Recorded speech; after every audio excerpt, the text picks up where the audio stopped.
Welcome to Transformative Principal, and I am so excited for this special episode of Transformative Principal. I am your host, Jethro Jones. Thank you so much for listening. I have a really exciting announcement, but first, actually, I have three exciting announcements. So I will just get into the first one. The first one is actually kind of a bummer, but also an announcement. That is that my amazing assistant principal, Dr.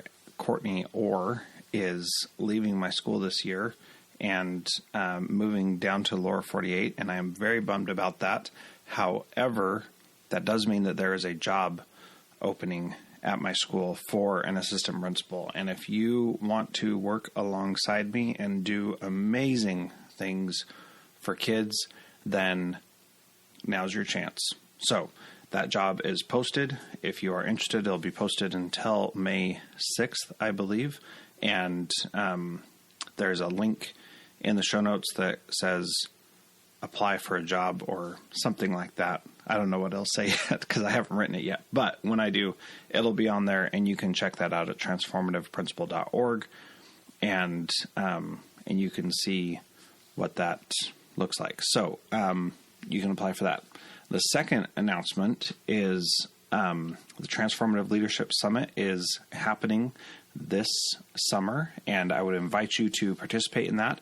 Our theme this year is going to be empowerment, which, if you know me, then you know that it will actually be enrollment. But if we talk about enrollment in a school, most people just think of, signing up to come to the school, which is not what we're talking about. We're talking about the kind of enrollment that Seth Godin talked about when I interviewed him, which is people being invested enough that they actually want to be there and do the things that you're doing. So that is what the theme is this year, and it's going to be amazing. I've already had a few people sign up and heard some amazing ideas of what they think empowerment is and how exciting to start having this conversation.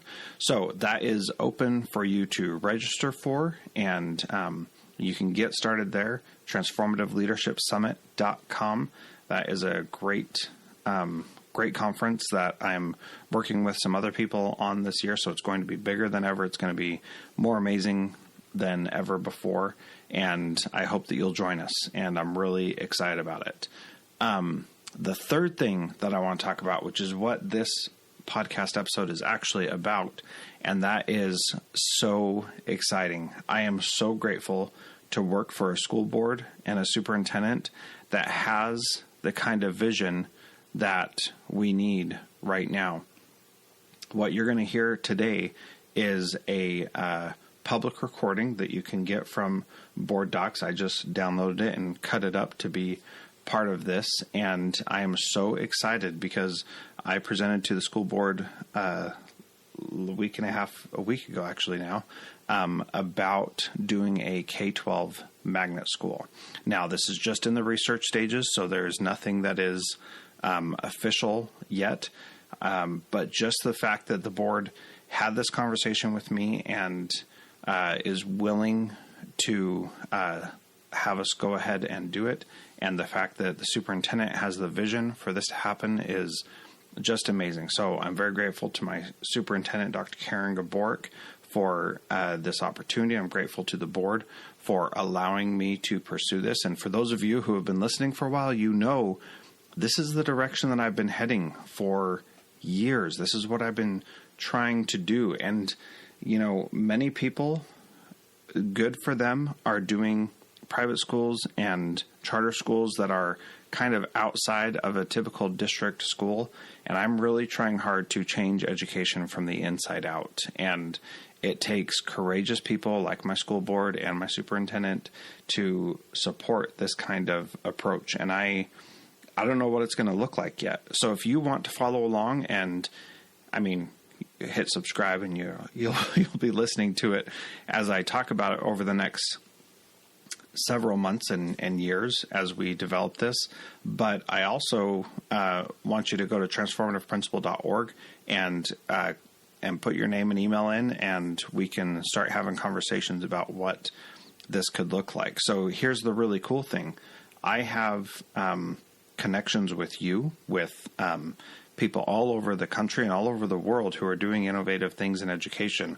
And we really have an opportunity to bring all those great minds together and create something powerful, and get the best ideas, and not just what I'm limited to because of where I happen to live, which in the old days was very isolating, but now is so amazing because we have this global network. We have ways to connect with people.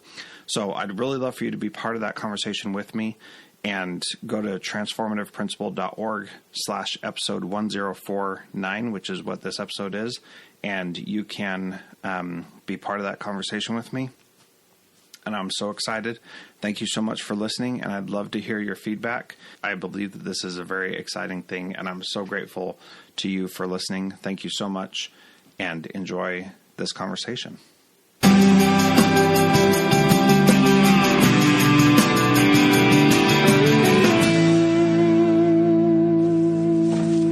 That brings us to our next item, which is the K-12 magnet school discussion. And I will again turn it over to Dr. Kabark. Thank you. So this has been an idea. I think the board has heard me reference this maybe generally a few times. I started talking about it a little bit more this spring, and I wanted to bring it in front of you. The next step I would like to go in terms of expanding options at our secondary schools is a K-12 magnet school. And there's a couple different examples in Anchorage. Polaris K-12 is one example. I always want to say Highland Tech. Is that right? Mm-hmm. Highland Tech in Anchorage is another example. And my goal here is to, again, have another option for families. But also what I'd like to do is create this kind of goes back to, when the board was thinking about a magnet school originally, and then we shifted to K-8. But I'd like to create a school that has a blended learning environment, which are, some of the things that we've been talking about, in a competency-based system. So it really would be a school where all things personalized learning could come to fruition in one school. So it'd be a school of choice, something that parents could select or not. And one of my, and we'll walk through this, one thing that would be extremely important to me is that from the outset, this school, the student population, the demographics of this school would match our district, and it would be set up that way from the beginning. So, and you can do that with a magnet school, and it's just much easier to get at if you set it up that way from the beginning. We've talked about moving that direction with Hutch, moving that direction with Barnett. Once things get established, those are, it's an interesting shift to make. But if you set that up that way from the front, then you can ensure that you have a diverse student population. So I have Jethro here because Jethro came to us with lots of great ideas around personalized learning. He and I have been talking about this. He's actually done some of the research on this. I'm going to let him walk through. He and I worked on this document together that you have in front of you. This is really the idea stage. So this is really kind of a forward-thinking project, knowing that you need a few years to get this done. Just like we saw with K-8, the idea would be that next year we would spend time doing research, probably do a touch base with the board at that point, give a report, and then if we were to move forward, then spend the next year planning that. So we'd be 2 years out on opening, on moving this direction, and that would be the fastest it would move. If you remember, I think we ended up adding another year, at least one more year to our K-8 plan, just so we had more time. So I'll let Jethro walk through this. And Jethro brings to us experience not only from other districts in Alaska, but also outside of Alaska. So he can. So he's got kind of this broad perspective that I appreciate. Anyway, we'll walk through this, and then if you have questions for him or for us, we'll kind of field those as we go. And basically, I'm hoping for a nod from the board to begin the research on this and start putting it together. So I've been a principal in Alaska and a principal in Utah. And then for the past 4.5 years, I've also been interviewing successful principals, superintendents, and others from around the world for my podcast called Transformative Principal.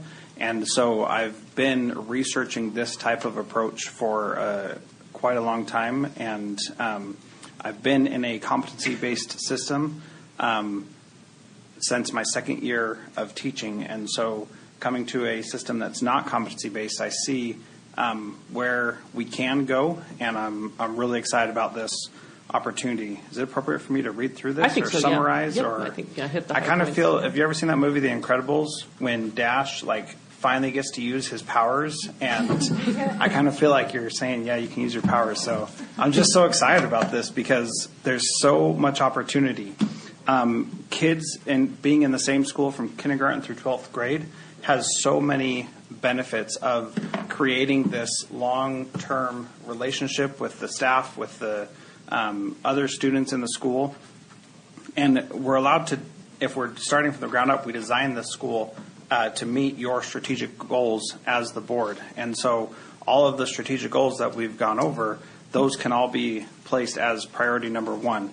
It also gives us time to focus on educating the whole child and not just specifically focusing in certain areas, because that's all the time that the teachers have time for. And when it's competency-based, then that allows us to see different ways that the students are demonstrating the skills that they've learned. And I just want to share a quick story about two of my children. My oldest daughter, she has Down syndrome, and she requires a much different kind of education than my next youngest daughter, or my next oldest daughter, who is like a little brainiac. And so I see these two, and I see how they interact at home, and then they go to school, and they have two totally different learning environments and opportunities. And I really want them to be able to use that interchange that they have at home to teach each other and support each other without having to be separated from each other when they get to school during the day. So how do we do this? We are certainly going to need to do a reassessment of our grading and standards into a competency-based system and do flexible student progression throughout the years. My daughter is in 4th grade, but reading on a 6th or 7th grade level, depending on which test she takes for that. And then my 6th grade daughter, who has Down syndrome, she is reading at a 1st or 2nd grade level and is developmentally at the level where that is amazing. But she's going to be coming to middle school next year, and she's going to lose access to those teachers that have the early childhood, early reading skills that she needs to help her continue to develop. That is one of the benefits of doing something like a K-8. But with this process, we sometimes see 9th and 10th graders even who have such a low reading level, we can still reach them. And by the same token, we can help a student like my daughter who's reading and doing math at a much higher level. We can give them access to those high-level teachers before they even get out of elementary school and give them opportunities to experience that. I mentioned already about the developing strong relationships between the families and the school and the learning facilitators and the learners. Many of the schools that have a model like this use the term learning facilitator instead of teacher because they see it in a competency-based system as their job is to support that learning rather than to guide and direct that learning, which is a very different approach. We'd be able to focus on the strategic mission, vision, and goals and initiatives implemented from the ground up. And we can have a future-driven design process, which to me really means that we can take a look at these kids and say, what do we want a graduate of this school to look like? And we can map out that entire course from the time they graduate all the way back to when they're kindergartners, and we can see what that process is going to look like all the way through. This also gives a lot of leadership opportunities for older students and younger students as well. One of the schools that is doing a model like this is called Acton Academy in Austin, Texas. And when I talked to Jeff Sandifer, the co-founder of that, what he said about that was that the middle school kids, as you know, they can be squirrely, they were getting too squirrely, and the elementary level kids came in and said, this is not acceptable, you need to do a better job of behaving. And they took over that classroom where the middle school kids were, and the middle school kids had to get permission from the younger kids who were teaching them how to behave appropriately. I mean, how amazing is that? And I see this with my own kids, and you've probably seen it with your kids as well, that sometimes the younger ones are the better examples and the older ones need to pay a little more attention. One of the concerns that always comes up when people talk about this is that that's crazy to have seniors in the same place as kindergartners, and there's no way that can be good because, as kids get older, they are more exposed to the world. And when we went down to Polaris K-12 in Anchorage, we asked that question, and we said, how does this work when these kids are of such different ages? And they said that because of their vastness in age difference, they actually acted more appropriately around the younger kids. And when there was dirty jokes or inappropriate language or anything like that, then the other kids self-corrected in their group and said, you guys can't be talking like that. There's first graders or second graders over here. And again, with a long-term relationship, with a family feel, we'll be able to ensure that those kinds of things are still happening. The representation, that family feel, I just talked about that. Student enrollment in a K-12 learning environment allows for much longer access to the great teachers, and I think I shared that already. One of the issues that we have at Tanana right now is that students coming to Tanana who are ready for algebra in 7th grade can take algebra in 7th grade because we offer that, but then when it comes time for them to take geometry, which is the next step, they don't have access to that. And in a system like this, we would be able to provide those solutions to those kids. A well-designed magnet school serves a diverse student population. This is really, really important to me, Ms. Dominique, because I want it to be diverse not only in race and ethnicity, but also in ensuring that our students with special needs have access to high-quality teachers, high-quality curriculum, and real learning opportunities that allow them to grow at their own level. I think this will be my daughter's 5th year using the same special ed program that is designed to be a 2-year program, and obviously that's not working, and so we need to try something else, and it's just because we've moved. I'm not knocking our special ed department. So it's just because we've moved and she's been put in the same system again and again, and we want to make sure that we have access to many different things to allow students to personalize their learning and to be more in charge of their learning. Kids all love learning, and then they go to school, and that love for learning gets beat out of them by taking tests and following a curriculum instead of being able to do what they want. One of the things that this would also allow is something like a Montessori approach where the students are participants in their learning process and not just receivers of it from the teacher. So there are a bunch of questions that we don't know the answer to yet, and so we need time to research and figure these things out. What other schools around the world are successful with this approach? And I put in around the world because I know in different countries they have a much different approach, and I've interviewed a lady from Finland, which is the creme de la creme of education, and their approach is certainly much different than ours, and they have a lot of things to add that would make it very good. What structures do we need to put in place to ensure that diversity? What functions and activities will be available at the magnet school and at attendance area schools? How will we communicate to staff, students, families, and the community about this new option for families? What resources will be necessary to open a high-quality K-12 magnet school? And, the list just goes on and on of questions. And that, for me, is actually quite exciting because I love asking those questions. I love connecting with other people who are doing that. I'm currently in talks with a school in Chicago called Bennett Upper Day School, and that school is following this competency-based model where the students are in charge of their own learning, and it's very exciting. As Dr. Gabork mentioned, I've already been looking at a bunch of these different models. I've helped plan some of these things in the past, and some of us went down and visited some schools in Anchorage to already experience this, and I'm just excited about this. It's great. So I would love to answer any questions that you have and see if I can get in trouble with Karen.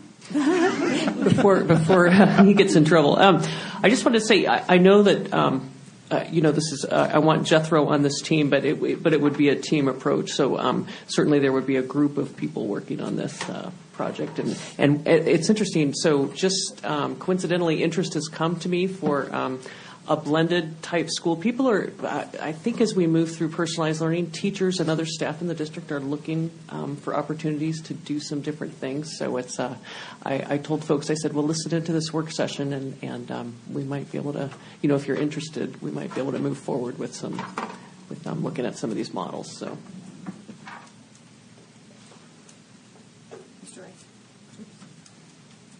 Well, I wouldn't know who to direct this to, but if we're getting success from this, would we be able to expand on it?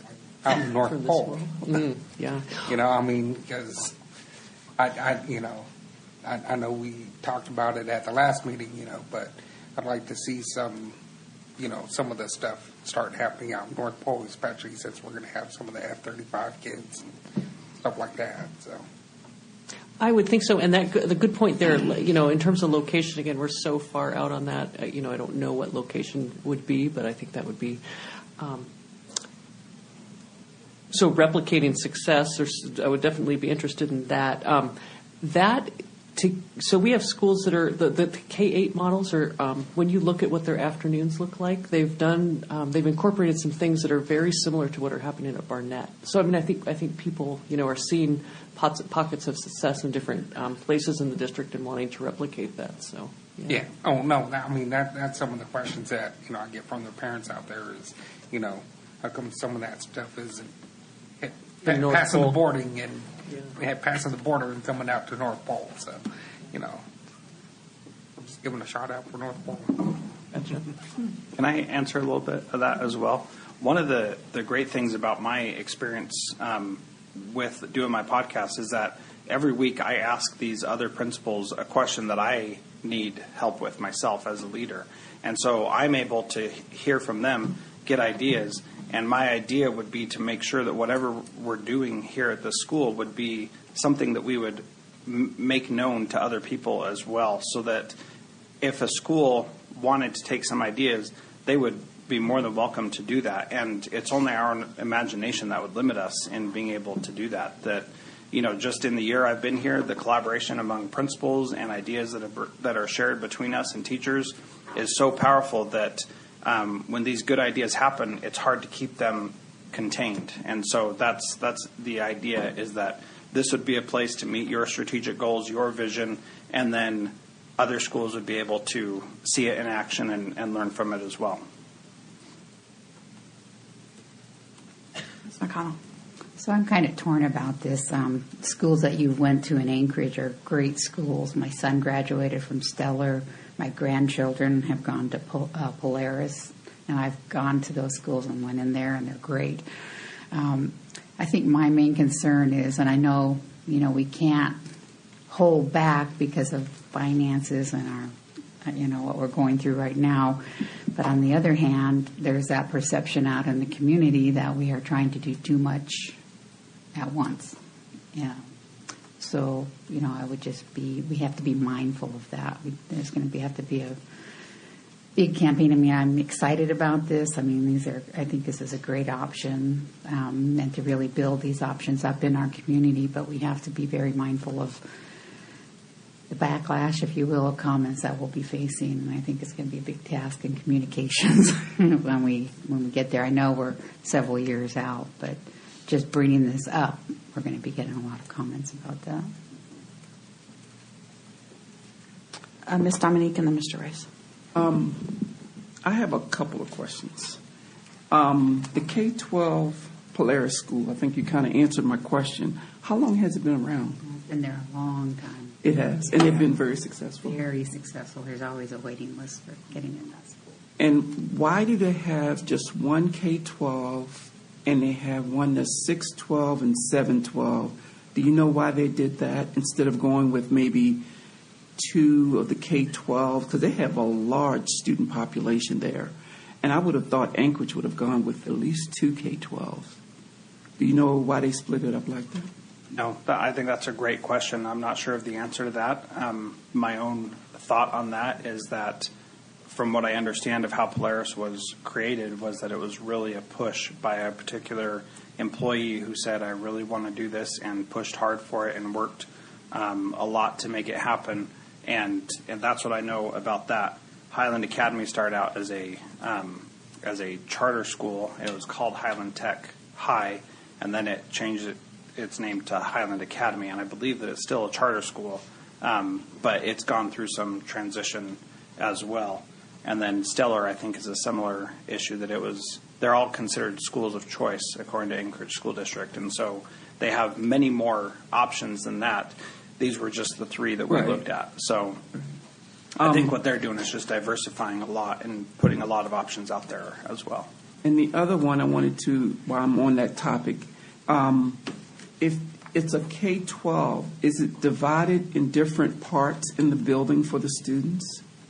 So now we're getting into some really exciting stuff. So Polaris has students all throughout. And so there are wings that are more or less certain grade levels, but when we were there were kids all over the school. So, they don't divide them up or segregate them like that, and that would be the intention here, that we gain value from other people, whether they're the same age as us or not, and so making it intermixed and opportunities for that I would think would be appropriate, just like they are at Polaris. Again, that's a question we don't know the answer to for us, but that's one of the questions that I'm very interested in. Okay, because my last one, then somebody else can talk. Do they have SROs or some type of security in Polaris? No, They don't. No, it was so wide open. I mean, the school is arranged where you walk in and there's stairs going up to a second floor, and as you go into the little courtyard area, there is a balcony, and that's where a row of classrooms are, and then there's a row of classroom down the hall, and then library and gym are over here on the left. And it is very much an open school. You can stand on the second floor, see across to the other balcony, and it's just very open. And the behavior incidents that they have are very low. They said they don't have a lot of issues with behavior. Located. Can't be in Muldoon. No. Yeah. It used to be a movie theater, right? I remember when they shifted. It used to be a movie theater. So like a little bit south of Midtown? A little bit south of Midtown? Yeah.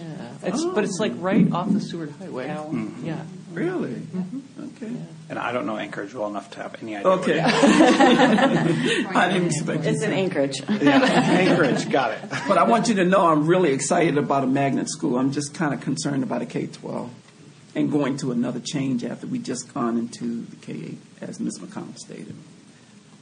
Whoever's next. Mr. Rice. So since you're here, you're probably talking about Tanana being the K-12. That's what I thought. But she just said it may not The location has not been determined. That'll be part of the research. Yeah. So, Questions? Where location? Should have been on there.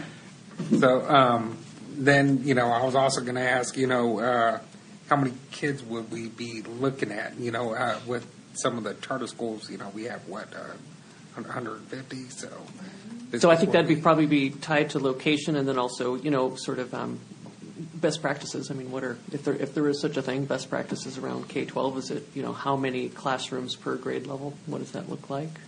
How many kids per grade level? Yeah, so lots to be determined. And then just one more, how do they handle, social events? Some of the seniors and juniors went ball and prom, some dances for the middle school kids, sports, music, concerts like that. I can answer that. Music would be terrific, huh? Like K-12 music, yeah. Go ahead. Oh, sorry. So I won't know the street names, although I probably should since I've been in Anchorage enough. So Polaris high school students who choose to participate in high school sports, not all do, are in the West High School attendance area. And so when OSSOC kicks in, for those kids at Polaris who want to participate in interscholastic activities, they do so at West High School. Wait a minute. Say that again? Yeah. I didn't get that. Say that again? For students who are at Polaris, they participate in the West Anchorage High School activities for those kids who want to. There are a handful of students who participate at South, but by and large, their population of students for high school seem to come from the attendance area of West High School. That's what their head teacher shared with us when they were down there. So it's still based on attendance, or on residential, on where they live. Yes. Now, not all of the kids who attend who are in high school at Polaris live in that West Anchorage, but she said for those students who are choosing to participate, the majority, not all, participate at West High School. So it's still the same rules we have to live by. Sure, up here. same I'm just exact clarifying rules. that Yes, we're same all on the rules. same. Okay. Same rules, yes. What you're saying is that this school is going to be an open school. Anybody can go to this school if it's space or lottery or however you're going to do it. But then if they want to play a sport, it won't be at that particular school. They may have to go to another school. So you're talking about transportation to get the kid to the school, and if they play a sport, they're going to have to be transported somewhere else. It's kind of like middle schoolers at Barnett who want to play basketball. Exactly. Yeah. That's what I'm asking. Yeah. That's the way it would be, right? So I'll defer to Karen, but I think all that is open to research, and that's part of, I think, what Jethro's been talking about. At Polaris, from their head teacher, they don't have a large percentage of their students who choose to participate in interscholastic sports. Really? They just You know how many they students do a lot of other they have? they do a lot of other things. I was just looking for that. If Because I she remember told us. correctly, I think it was around 300 to 400, which is about the size of the three middle schools here in town. On that, there's another school called Seattle Academy, which is in Seattle, and they have a very strong sporting program at that school, and so through their system, they have figured out a way to make sure that they have the sports in place and that is an important thing. They've been around for 26 years, and so they've been able to build that up. I don't know where that started, but that's one of the questions that we'll be researching is where do we start with that? And also, what does that look like when a kindergartner enters high school and everywhere in between? And how do we build up if that's what we want? And how do we ensure that we have that transportation to ensure we have a diverse clientele? How do we ensure that those students still have opportunities to participate in high school activities if that's what they choose? Mr. Rice, did you have another question? Or was that? No, Okay. that was, I would just want to make sure that, we had some kind of a plan, for the activities for the kids. Mr. Bartels. So this is a exciting topic, and I want to preface my comments with echoing Ms. McConnell's concerns. Having said that, I think it's also important and very important that we have the continual push for vision and kind of how we progress, even if we don't know if it's fiscal year 19, 21, but into the future we're looking at this. And so I encourage that vision and that that whole research and kind of just looking forward to what this might come, because we do have a successful magnet school right now that we've got a population that has supported it. But most of my comments are more questions to add to the list, and some of them you've touched on, the housing and whatnot, and the enrollment number I'm sure is going to be dictated by the housing. But I'm assuming we're talking a lottery type system. A lottery with some very specific parameters. Sure. Yeah. And I think that's because we see so many of these charter schools come into play, and it throws the demographics completely out of whack. So I'm encouraged to hear that that's one of our forerunner decisions as far as to making certain that its population represents our community. And so thank you for doing that. A couple of cautions I have that as we were coming out of this, and I don't know, and this is just my own opinion, but like the charter schools, and we had a work session a week ago or 2 weeks ago about a charter school that's looking to form, and one of the concerns there is that they play by a completely different set of rules than our general population, and there's some serious concerns there, especially when we talk about the most sensitive concern, that being PTR. And so I caution when we enter into this as to what that looks like, because I don't think that it's fair to have a lottery school, where you start getting into the preferential treatment, I mean, the only year it's fair is the first year. And then after that, you get into a situation where class sizes are limited.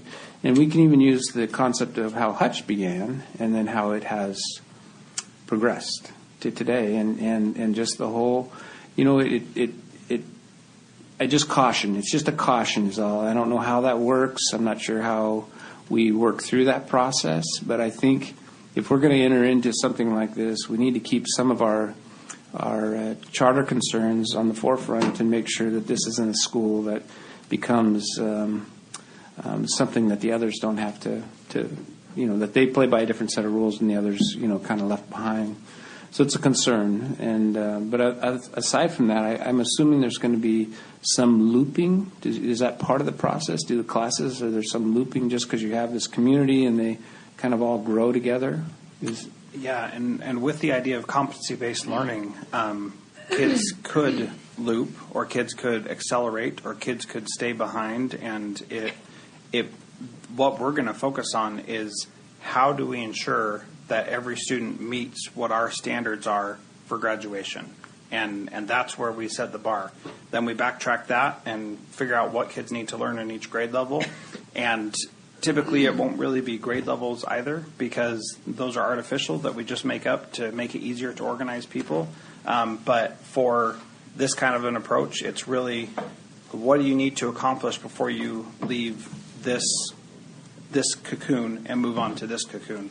And one of the schools that does this is Acton Academy in Austin, Texas, and I think I may have mentioned them before, but the way they deal with that is that they have kids that are in elementary school, and that's their only designation is elementary, and that is kindergarten through about sixth grade.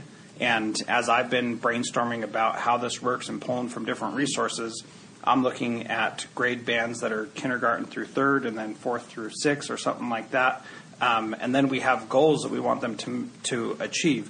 One of the things that Highland Academy does that is really cool is they have PSS standards. I don't remember what the PSS stands for, but it's like personal, social, something.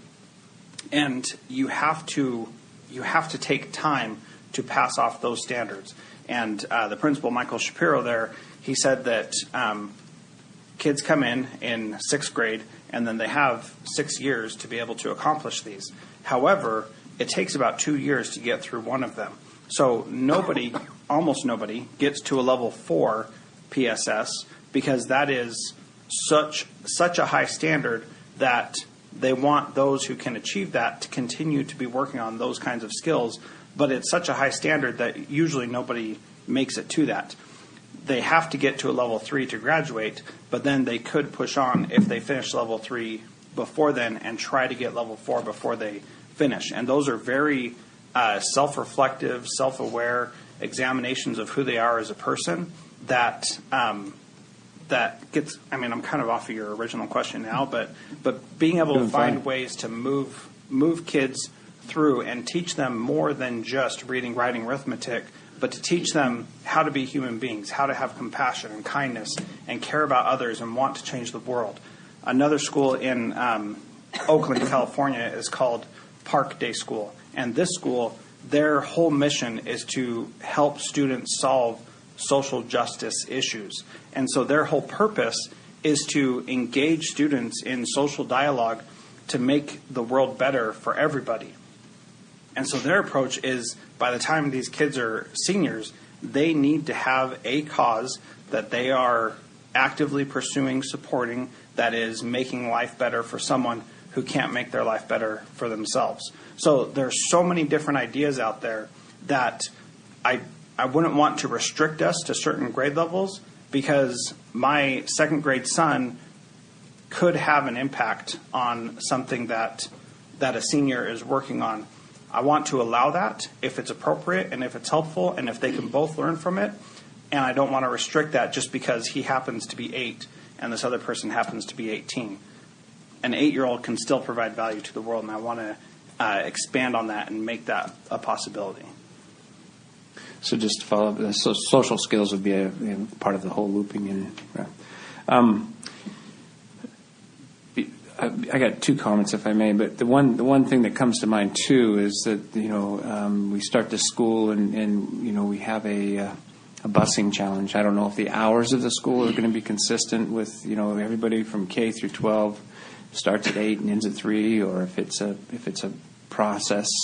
But if it's not, then I'm assuming that we've got dedicated busing and things like that to consider, or how's that work? So just throwing out a question. Yeah, that's a good question. I like it. Lastly, how do you start a school like this? How do you just get something like this off the ground? And because if I'm a sophomore in high school, it's not really like I'm going to transfer to this magnet school. Maybe not. But would you consider the thought of Barnett becoming a K-12, where it's a natural progression? On the broom. We fix it. It's in the budget, right? Once we finish Let's get our it. $15 million bond. Once we finish it, yeah. Exactly. I'm just throwing thought starters out, and because that to me would seem like I a would welcome natural it. progression. I Because would welcome you have like our K8s right now, where we're expanding those schools with 7th grade, and then expanding the next process would be 7th, 8th, and I was just thinking about Barnett. Could that work? Now I know space is a challenge, but maybe the whole Barnett school has to move. I don't know. So I think it could work. I think there's multiple. It's interesting. This is something Jethro and I've talked about a little bit. Is how you populate a school like this. So you certainly can start. You know what I mean? Clear the slate, and or you could start with the core and expand, or there's different ways to get at that. In the end, location will probably have play a part in that. Mm-hmm. So, and I think we're a few years out, and so watching our student enrollment. Watching, again, we have this sort of school closure conversation potentially going on, watching, our the Fairbanks population in general. I think all these things are going to tie together in terms of, what location might work. And, so I hadn't even thought about the Barnett, but I think that's something. I don't think it would work, only because of the fact it's a lottery. And if you're going to take away from these kids having another opportunity for K-12 magnet, keep Barnett, and in that way, other kids would have an opportunity for have a another different school. opportunity. Yeah, I think you're taking something away from them. I feel like we're kind of headed in this direction as a district, which I appreciate. Sort of. I mean, if schools want to do different things, they can. And so, if we were to get Barnett finished, and Barnett felt like it wanted to add to its original scope, I would think that we'd be open to that. That's just sort of Karen's thought. That just like we weren't able this year, next year, to get at all 5 K-8s, but there are, there's still some schools very interested in, continuing to move in that direction. So, so I think the conversation's open. And if I just may add to that, how do you start a school like this? If the vision is clear enough of what we want the graduate to look like, then I believe that people will come, even as a senior, even as a junior and a sophomore. There are kids who are struggling in our current system, who are not successful, who need something else, and this would be an opportunity to capture those kids who don't fit our current mold and provide an alternative option for them. And I think that piece there really does give a lot of credence to being able to start it with all 13 grades at once. Just a question to look at. I know there's a legal barrier for ensuring that we have diverse charter schools by, there's certain things that we can and cannot do. Is that legal barrier the same for a magnet school?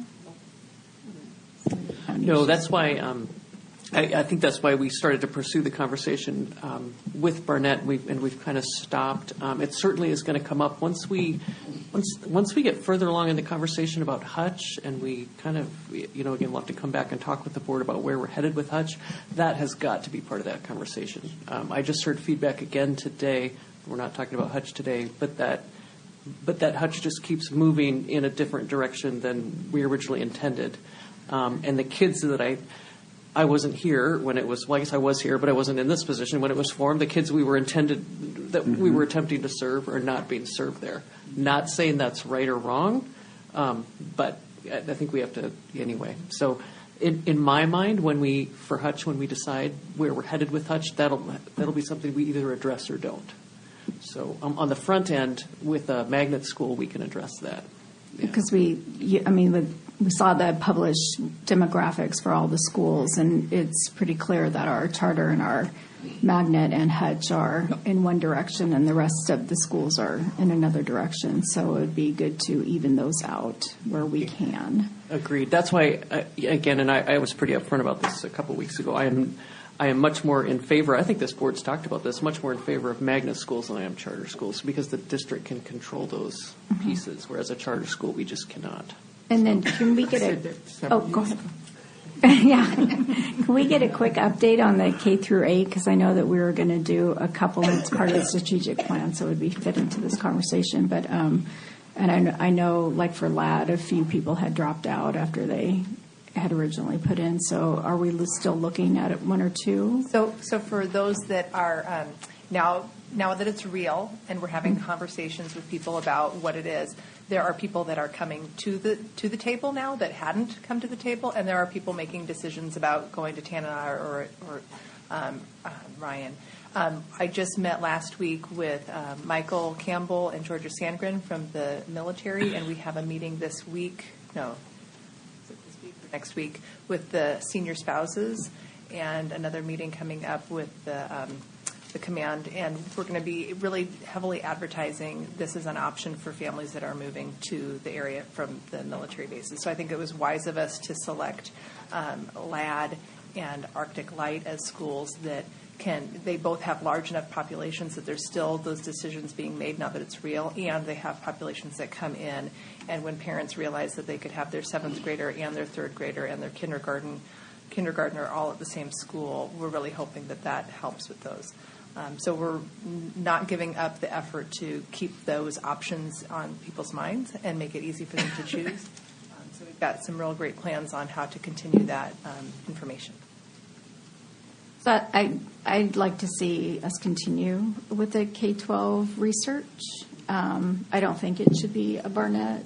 I think it should be separate from Barnett. I think we need to have more options, not just one that's expanded. It doesn't have the capacity anyways. Right. So we could get $18 million and expand it. So it'd be really interesting to see. Obviously, you're very passionate about this. You can tell in your voice that you're just so excited and just chomping at the bit to go. So I've been holding him back for like a year. I've been like, I'm not ready yet, Jethro. I'm not ready yet. It now, if you could. Yes.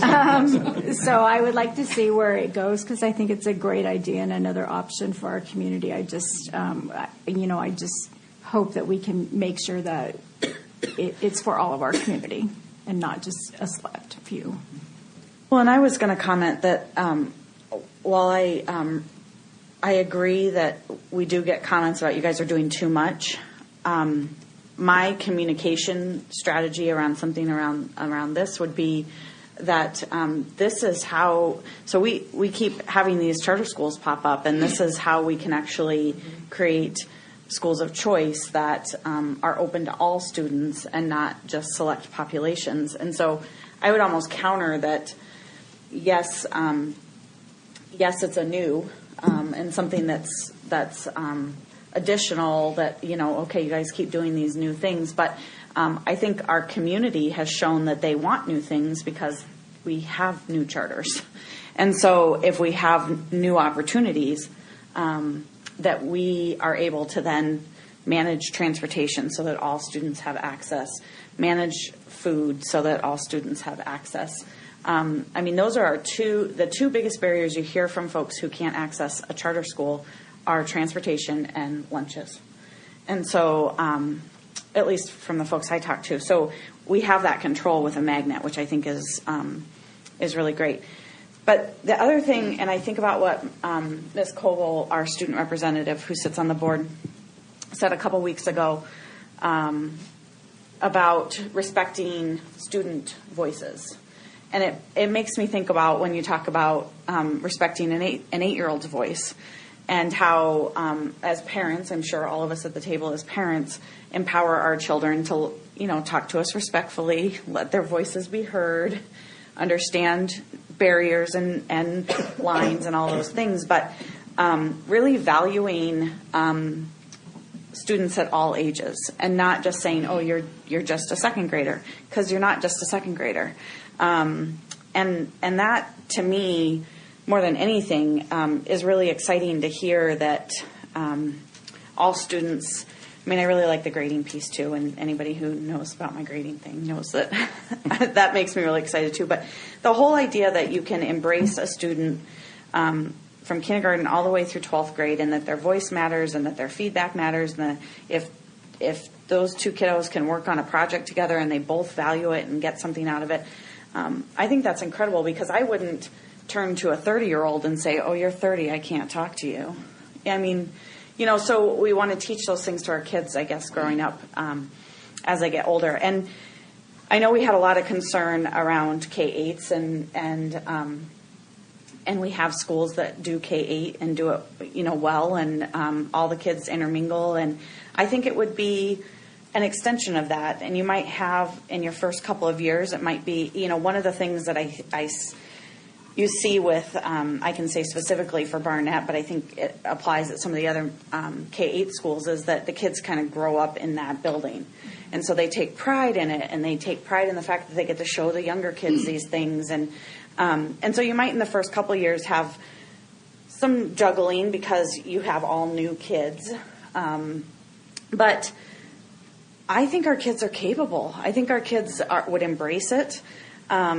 We have incredible students, and if they were given the opportunity to be integrated in that kind of setting, I think they would rise to the occasion, not fall to a lower standard. And I'm going to keep my rosy glasses on and just believe that that's that if we expect students to behave a certain way, and we go at it at the right approach, and I've seen some incredible things going on. What's the champs through champs. And how kids are responding to that. And so I do believe that there's a way, it has to all be done right and appropriately. I would personally, just on a side note, say go for it at Barnett, just because it would benefit me personally.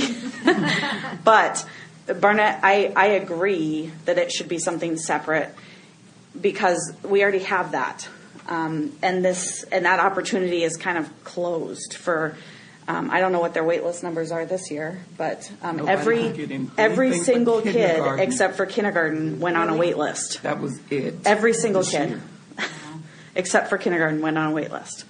So the wait list has got to be 300. That's sad. Yeah. So, I think that we have other opportunities, and I think that because we don't necessarily have the end say in a charter school, and in fact, if we say no, the state can still say yes. We need to look even more. We need to look further out in the future and say, okay, how can we create these schools of choice that people are wanting to create for themselves, so that we can provide for all students? Because I think we all share the same concern around the diversity piece and access.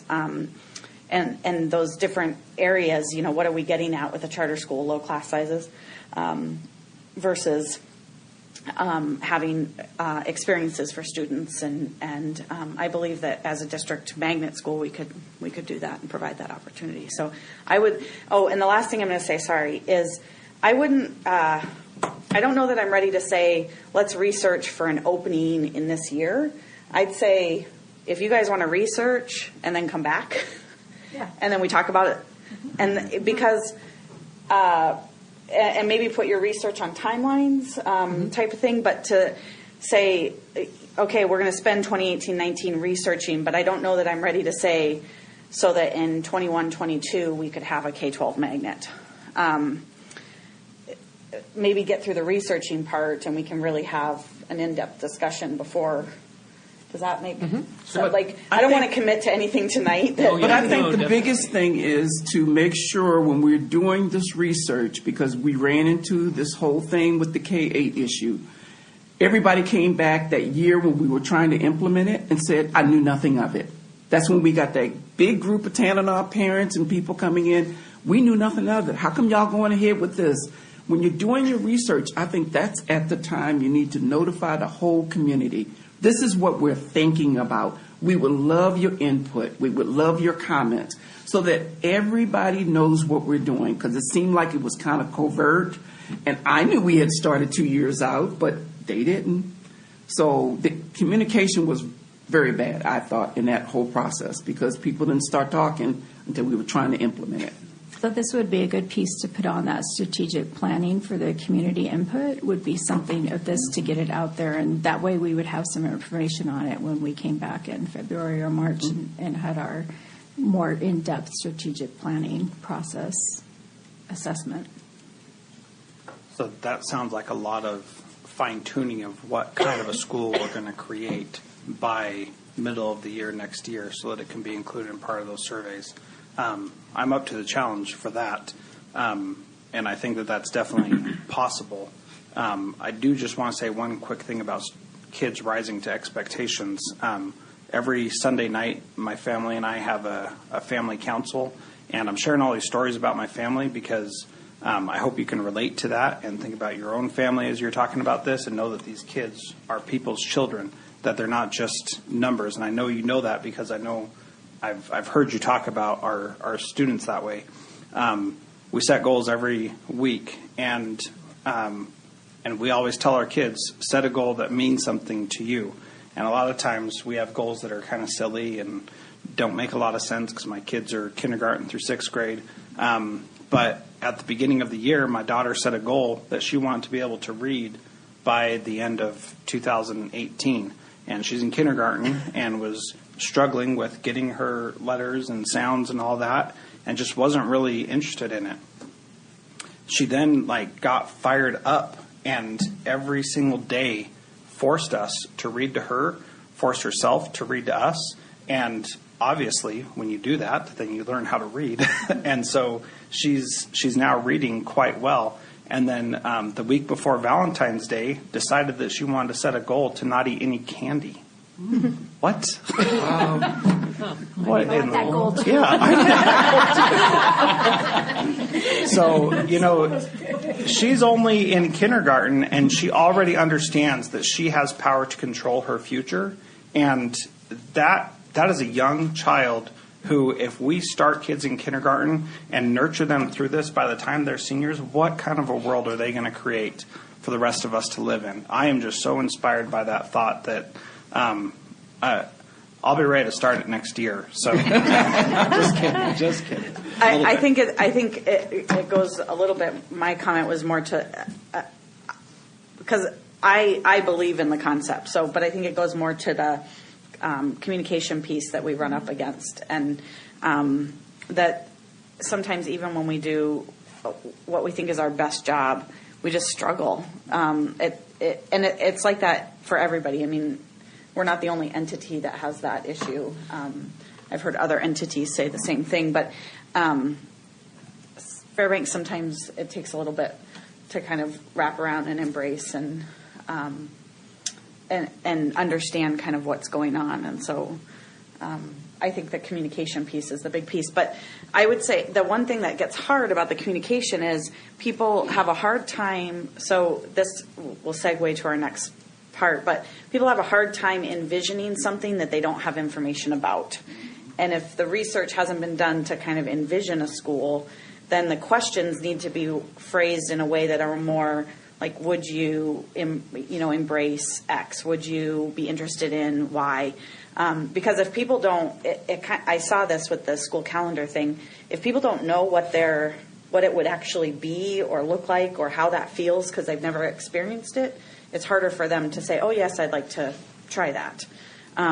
So being strategic about the questions or not strategic, but thoughtful about the questions so that people have the opportunity to say, I have an interest, but I need more information type of thing so that they're not just shutting something down that they may really have an interest in once a full plan is kind of put together. Mm-hmm. So. I think, there's definitely some we can learn from our K-8 experience, so I appreciate that. And being very explicit in the fact that we are in the planning process, constantly inviting input into that. I mean, you don't necessarily have to be part of a group to send in an email with a thought. And then I like the idea of including it in the strategic plan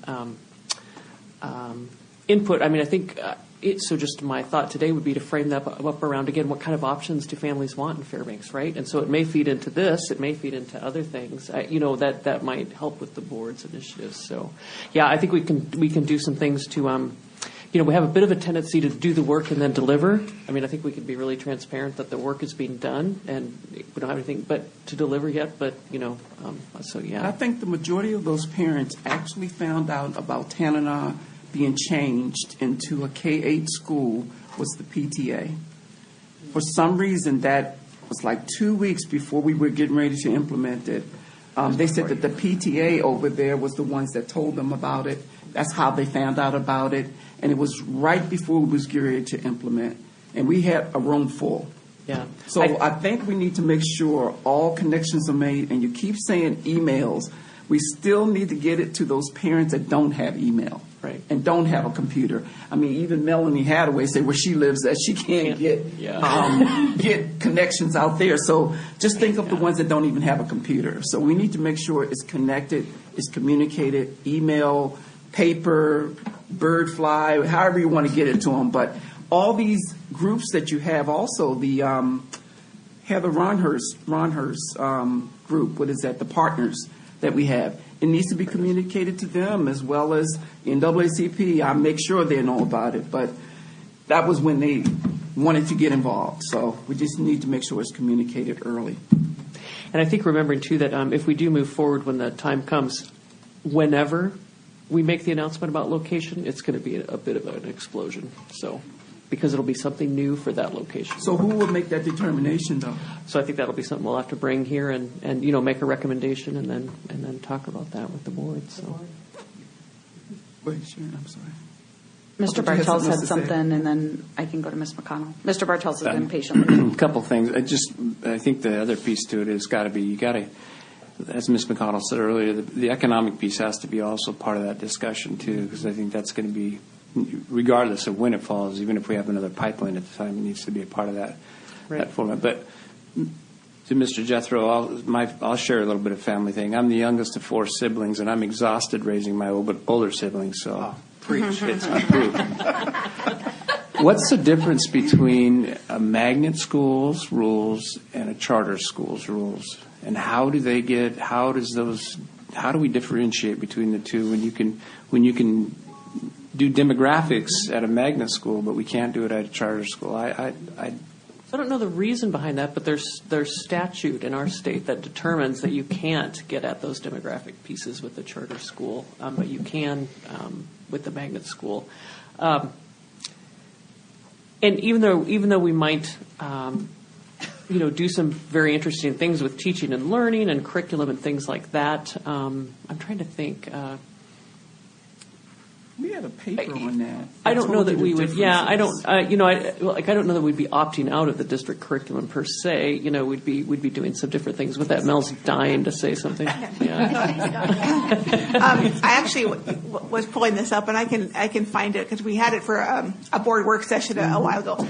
A magnet school is a for all purposes, it's a district school. It operates under district rules, district curriculum. It definitely can take different approaches, but it tends to, waivers, if such things exist, work typically through the school board and through school policy. Charters are formed separately from the school district. In Alaska, charter schools have to run through the school district, but they have a separate governing body. They each have their own academic policy committee. So they negotiate ahead of time any waivers to union contracts and curriculum and those things as part of their foundational charter. So in many states, charter schools are not, Alaska is unique. There's only a few states where charter schools are required to run through the district. They usually run separately as their own governing body with their own rules and things. So they really are an outside entity working through the school district and through the state and the school board's approval.